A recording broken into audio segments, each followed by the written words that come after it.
enough about my random crap. We'll get back to normal. What the point of this was? But I want to know. I want to know where you are at your game development stage, because to me, game development sounds really, really interesting. So, like, what do you still have to do? Where are you? Like, well, I've got 2 out of 3 of the main areas built.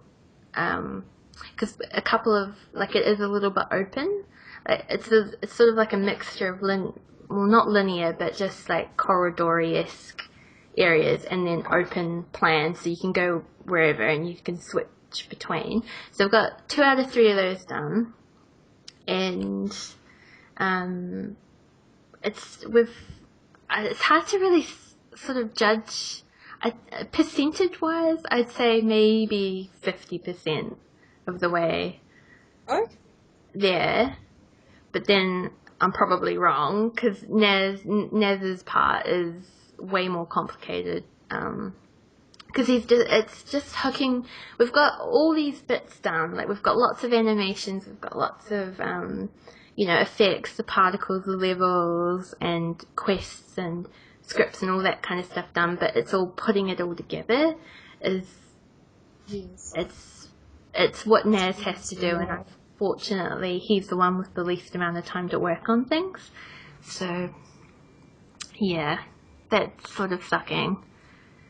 But yeah, do you think would you get into game developing, or?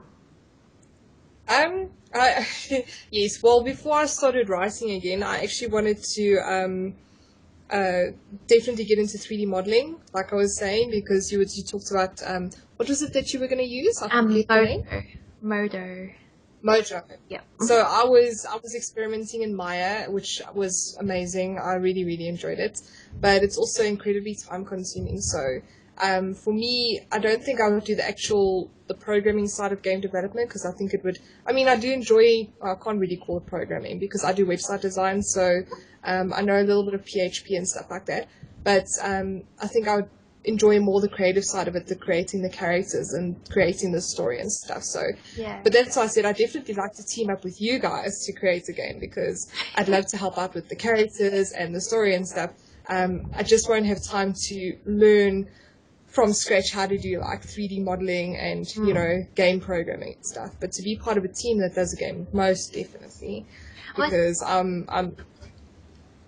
Yeah, well, like for us, like I just do the art stuff. Naz does the programming, and I think like we're trying to sort of do just like progress a little bit each time we do a project.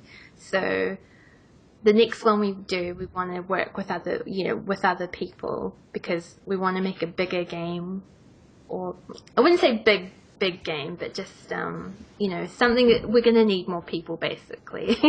And and so if we can do something with you, that would be awesome. I would thoroughly enjoy that. I think it would be, because I'm sure it's not the same kind of writing or even development like just writing a novel would be. So for me to do something different would be awesome.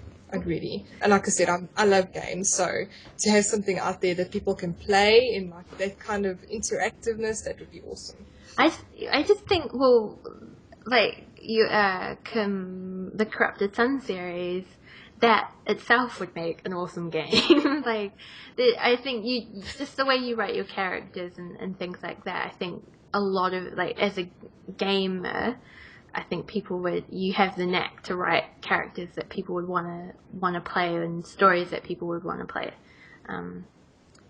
I think of the defenders in the Corrupted Sun, and I just think they themselves would make a really cool game of some sort. I don't know how it would be, but it would be cool, along with the size. I think I mentioned to you having size versus the defenders. Yeah. That would be cool. I would super play that. It would. Well, it would. Starting off on the defenders side would be quite interesting, because they're very isolated. So the only world that they are aware of is this tiny contained universe where it's all about fighting. So they have their training, they have their schedule, and that's it. They don't actually even know anything about the outside world, except when they do outside training, which, you don't see much except the African savannah. So, to approach it from that angle might actually be really good. So and then, they go on this mission where they have to defend these people they've never even seen, and these people turn out to be these, like, hedonistic people that are only interested in partying, and now they have to go and give up their lives. What? So, that might be quite interesting for people to know.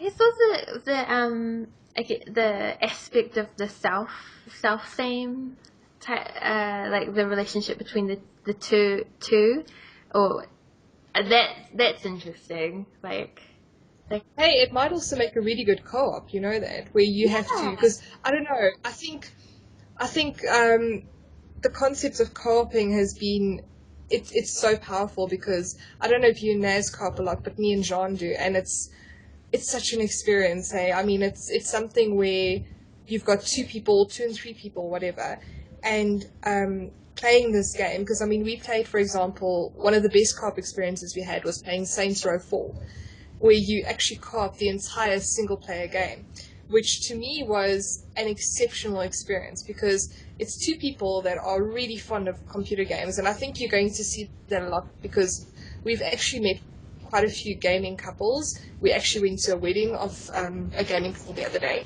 So you have these 2 people that are so into games, and they have already this strong partnership. And then you put them into a game together, and what comes out of there is just fantastic. I mean, it was probably the best game I've played, just for the fact that it had that co-op element. So I think game developers really have to focus on that in the future as well, because I think you're going to see a lot more gaming couples going out. And I mean, I'm not just talking about men and women, I'm talking probably about 2 friends, or, because for us it's also difficult. We can't really online at the moment because our internet is so bad. So, and we also don't know anybody. So we know each other well enough that if we co-op, we own that game. It's really awesome.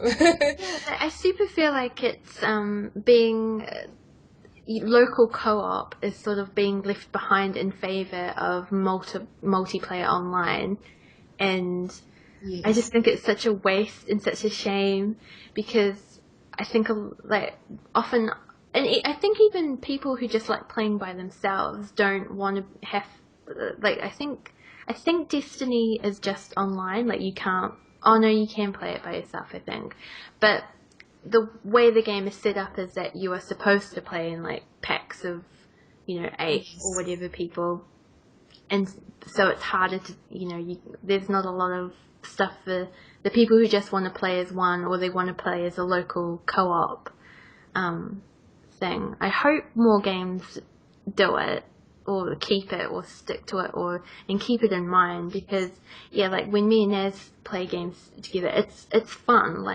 We we played Diablo together quite a bit. Even now it's just fun. And it's so much more fun than a single player to me, or even an online where you have 8 people that you're playing with. Because we have occasionally played online games, it's just not very fun, especially with our latency on our lines and stuff. Oh my goodness, you're still aiming at someone and they're already 4 meters away. So you turn into the worst player in the world. But no, and I mean, the thing is, you're right next to each other, especially if you're landing on PCs or something, you're 2 meters away from each other. So we actually, a funny story, our neighbors, we went to go have a braai with them the other day, and we were talking about games and stuff, and we said that we love playing online games, and I told them I'm a really bad sport because I'm get really loud when I play, and I swear a lot and stuff. I become a whole different person. And my neighbors, they look at each other and we thought you guys were shouting at each other. We thought you were always fighting with each other. Because I'd be swearing at John and telling him, you fucking left me behind. Where are you? And I swear, and I shout and I scream. And so they thought we were this heavily abusive couple who, they didn't really want to invite anywhere. And then it turns out we were just playing games and I'm just shouting so loud. So it's that kind of an experience where you become someone else entirely. It's awesome. Yeah. And I do think game should maybe even create a game where it is meant to be played 2-player co-op. I mean, that would be awesome.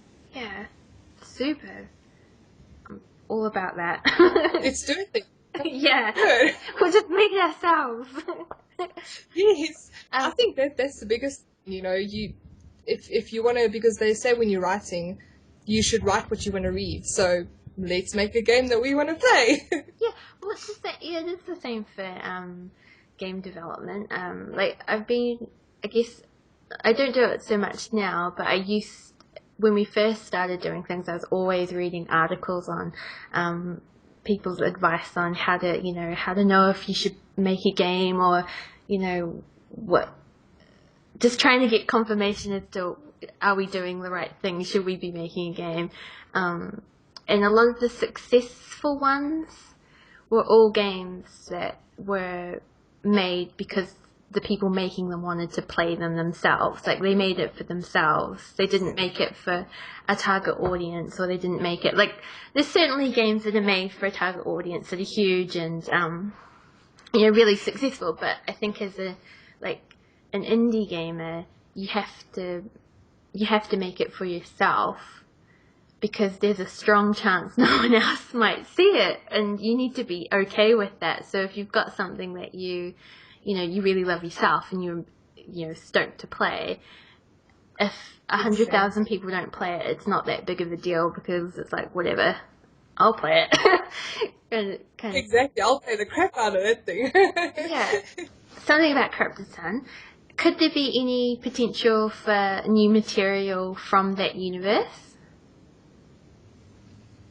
I don't know. I suppose because I kind of left it in a bit of a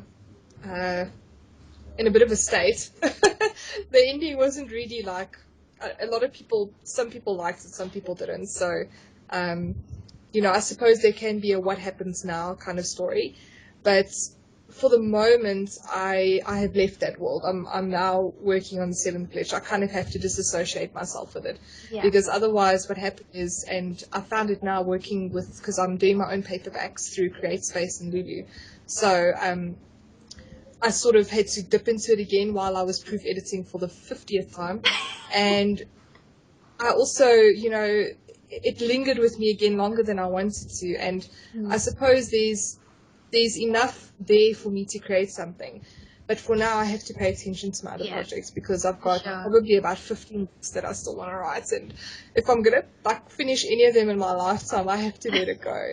But maybe short stories, or some other form of, if we do a game, for example, maybe if we focus on one of the 3 sectors or something, that would be quite interesting to do. And that, yes, I could do more material at the drop of a hat or something like that. But I don't have anything planned, no sequels or prequels or anything, not right now. Let's talk about what you're working on. Yeah, so it's called The Seventh? The seventh glitch. The Seventh Glitch. Glitch, yeah. So, it's a sci-fi, and yes. What else? Okay, well, it's a standalone novel, so, nothing like CSS, and like I said, I always try and keep these things lighthearted, because I'm like, let me just write something fun, and, but it's got much darker elements to it, which I suppose is just what I write. But it revolves around the future of gaming, which is really where I see it going, where it's called mindware. So it's a melding of hardware and software, which interacts with your brain waves. Mm-hmm.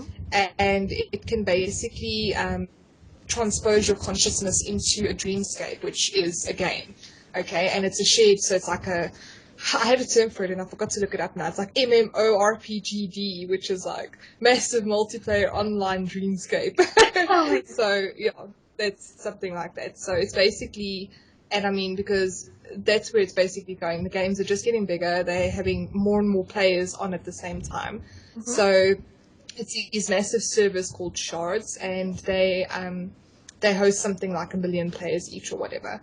And everything was going fine about 2 or 3 games, 2 or 3 days after the game launches, just called the game because it's meant to symbolize like the epic game of all time. So it's got all these different rifts.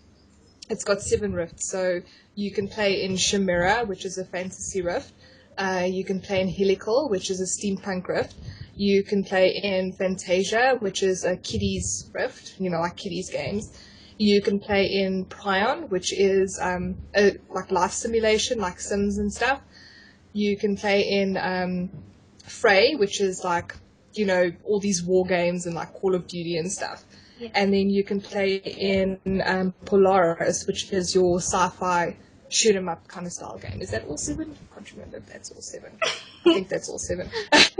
So the game basically goes, starts off with the main character called Bad Kitty 69. That's her handle. And she's... I told you, it's like so stereotypical, but I don't know, that's just how right, I love it. So she's playing with her partner Bad Henry, and Dashing Henry, and they get separated like right in the beginning of the novel. And then this player arrives and he helps, because what happened is the game crashed, okay? But when it crashed, there were a few players that were stranded in the game. They literally lost access to the game's menus. So they couldn't exit the game, they couldn't save the game, they're basically stuck. And because your whole body is, you can't get out of it unless you exit, they basically trapped them.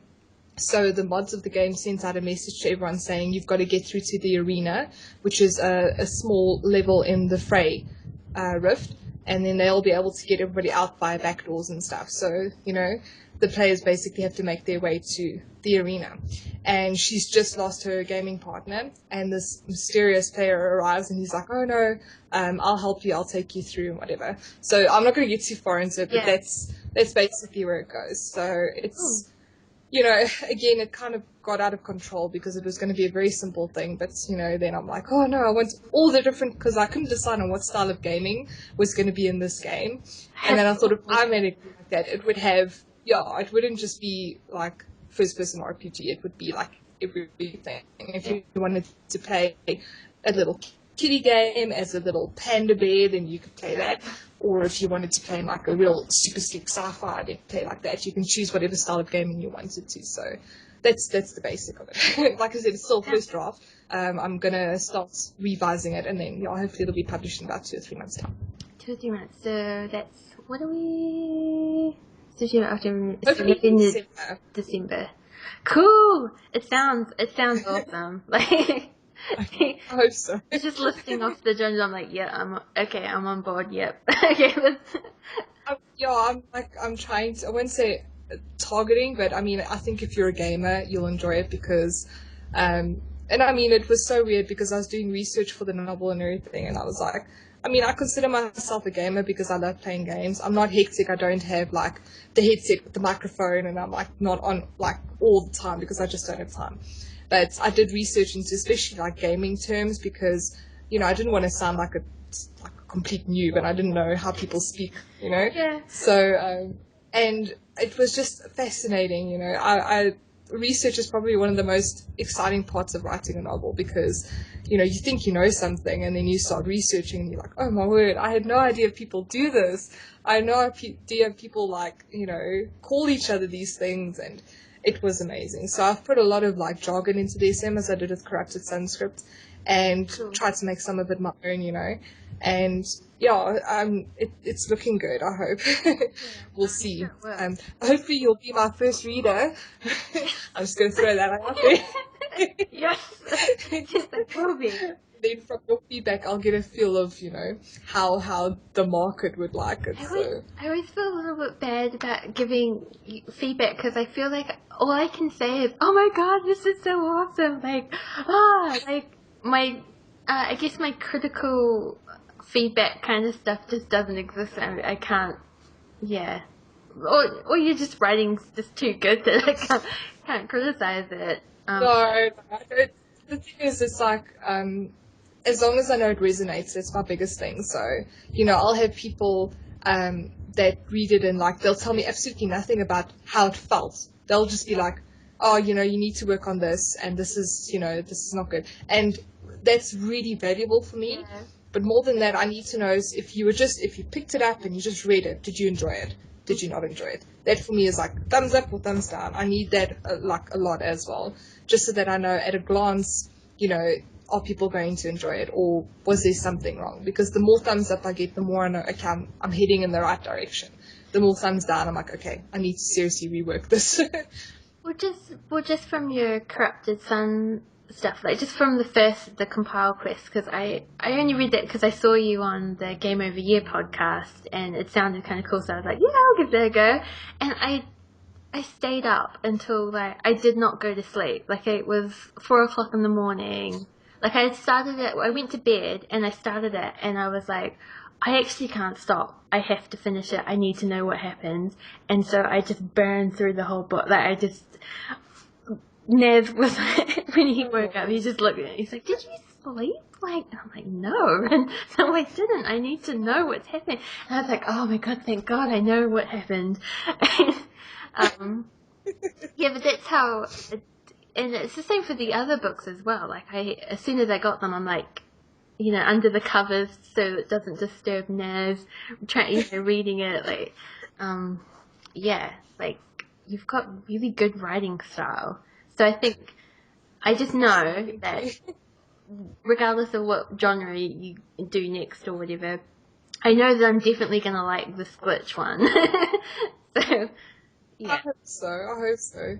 Like I said, I got to the end, and to be honest, I'd say I finished the first draft, but there's something about the ending I wasn't able to put down. So the ending is still unresolved, and I'm thinking that's because something might change, and I need to give it. I'm now going to do the second sweep where I go through everything, and already there's extra bits that I need to put in because when I got to the end, I'm like, you know what, this is too flimsy. Something needs to change. So it's difficult to describe, but it's like layers. Like I've basically done the first layer now, and now I realize there's 2 or 3 layers I need to add for it to make sense in my mind, because I write in a very logical way. Well, it might not come out like that when the book is published, but everything has to make sense. There can't be something that nags at me and says this doesn't make sense naturally or realistically. This can't happen.